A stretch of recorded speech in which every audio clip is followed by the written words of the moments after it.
Alhamdulillahi rabbil alamin. Alhamdulillahi rabbil alamin.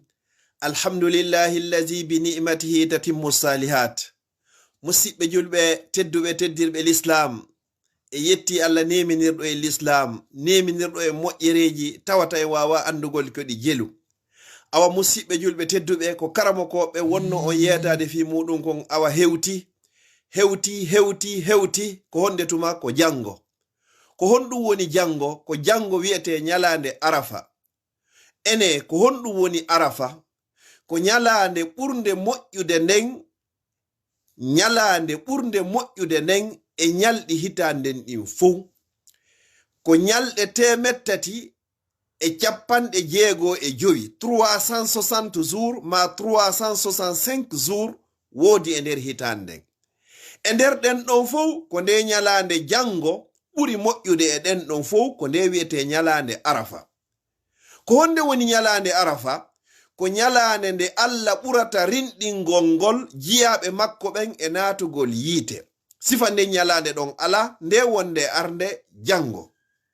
Nyalande arafa ko nyalande nde Allah ɓurata jabinde du'a'u torareji ko jiyaɓe ɓen torimo kon. Ala nyalande nde Allah ɓurata jabinde du'a ɓuri nyalande arafa. Nyalande arafa ko nyalande nde tawata annabaɓe fuu torike du'a goto e nden nyalande. Ko nden woni nyalande arafa, ko nden nyalande woni e arde jango. Du'a mo annabaɓe fuu fotti tori e nyalande wotere ko o woni du'a la ilaha illallah wahdahu la sharika lah lahul mulku wa lahul hamdu wa huwa ala kulli shay'in qadir. Annabaɓe fuu maɓɓe ɓe guluje 124 124,000 hakkunde annabaɓe e nelaɓe ɓe fuu ɓe torino e nde nyalande ɗo o du'a ɗo. Enen kadi ko yen toromo. Nyalande arafa ko nyalande nde Allah subhanahu wa ta'ala kanko jaati makko kin o ɓattoto jiyaɓe makko ɓen ka aynde arafa. O ɓado en o lando jiyaɓe makko ɓen ko honɗum woni ko ɓe faala. O lando jiyaɓe makko ɓen ko honɗum woni ko ɓe huli. O inna ɓe ko huli ko yiite jahannama mi dandiɓe, ɓe ko ala ko aljanna mi okkiɓe. Mbi seedini on onon malaikaɓe ɓen wondema ɓeɗo fop mi yaafike ɓe. Ko nden nyalande woni arde jango le 5 juin 2025. Nyalande arafa ko nyalande nde Allah subhanahu wa ta'ala mantorta en yeso malaikaɓe ɓen. O inna kono yo malaikaɓe, on nyamata, on yarata, on ɗanota ko on resata. Dareɓe jiyaɓe an ɗo fuu no ngoɓodiri e aynde wotere hiɓe torade lan aljanna ɓe yi'arimo. Si ɓe yi'inomo ɓe ɗaɓɓaynomo ɓuri ko wonɗon mo ɗaɓɓude. Mi seedini on mi okkiɓe aljanna.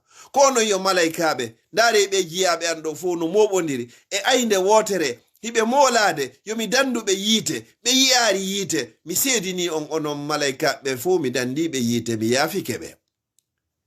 Nyalande arafa ko nde nyalande ɗo nelaɗo sallallahu alaihi wasallam maki. Kala horuɗo nyalande arafa Allah yafoto mo bakkatu ko waɗi e nder duuɓi ɗiɗi, hitande wotere feƴƴude e hitande wotere arore. Nden nyalande sifa mayre ala ka goɗɗo horata, sabu ko horuɗa kon tun Allah yafoma bakkatu duuɓi ɗiɗi. Musidɓe julɓe tedduɓe, ɗum ko jango en torike Allah, kanko jeyɗo jango yo tawnu en jango. So tawnari en jango, kanko jeyɗo jango o ronkuɗo en tawnude jango on. Yo Allah taw jon jango yaafike enen ɓe tawaka jango ɓen si tawi jango tawari en. Kono si jango tawi en wakkiloɗen hooren. Si jango tawi en wakkiloɗen hooren, fiyo Allah o yaafo en.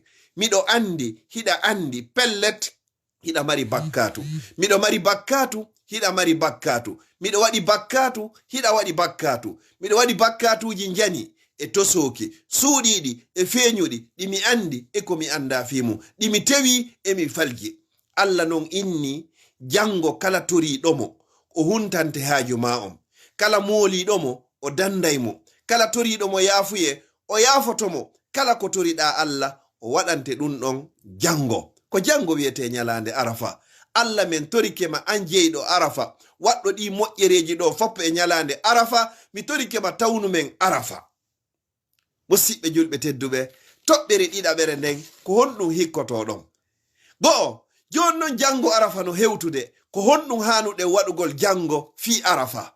go'o ko ya wondu e anni e taw ka jemma ɗo inchallah juula julde subaka nden julde jama ka juulirde wonande enen worɓe ɓen. sonnajo on o juula e leer ka suudu makko. si ɗum ɗon feƴƴi go'o ɗiɗi o wakkilo o jooɗo ka o salmini subaka on ɗon o janto inde Allah, o janga qur'an, o juula e nelaɗo, o toro Allah, o insino, o tuuba, o rutto ha nange ngen fuɗa. si nange ngen fuɗi o juula walluha darɗe ɗiɗi ko ɓuri e fanɗude kon.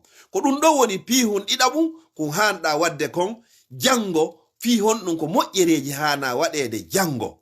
ala gollal moƴƴal waɗetegal e ñalormare ka Allah ɓuri yiɗude, ka ɓuri e moƴƴude, ɓuri ne ñalande wonde arde jango. yo Allah tawni en jango, men torike ma an jon jango, tawnu men jango, sa tawari men ta tawnari men jango, yaafo men haray ko adi jango hewtude sa tawnari men jango. si ɗum ɗon feƴƴi ko honɗum on tigi hani waɗugol taw ko hebbingol ittugol sadaka. ittu sadaka jango musidɗo julɗo tedduɗo. nyammin weelaɗo, yarnu ɗonɗaɗo, nyawdu nawnuɗo, ittan ande neɗɗo anuɗo, ɗiggan nene e baaba, hiwro on taƴiɗoma, moƴƴo e on boniɗo e ma, okkor on ɗaluɗoma, jokku en ɗan miskinɓe ɓen, alyatimaɓe, wasuɓe ɓen, tampuɓe ɓen, kawtal musidal ngal, bolondan on musidɓe ma julɓe ɓen fop eto moƴƴoɗa e maɓɓe jango. sa'i be sa'i kono tentini non kadi jango. hebbin ittigol sadaka fiyo Allah okkere moƴƴere ko woni e jango nde ñalande arafa. a anda mi anda goto e meɗen anda ko andi wo ko jon jango si tawi o tawno yayi en kadi hitande arore. si ɗum non feƴƴi ko ya hebbin du'a toragol.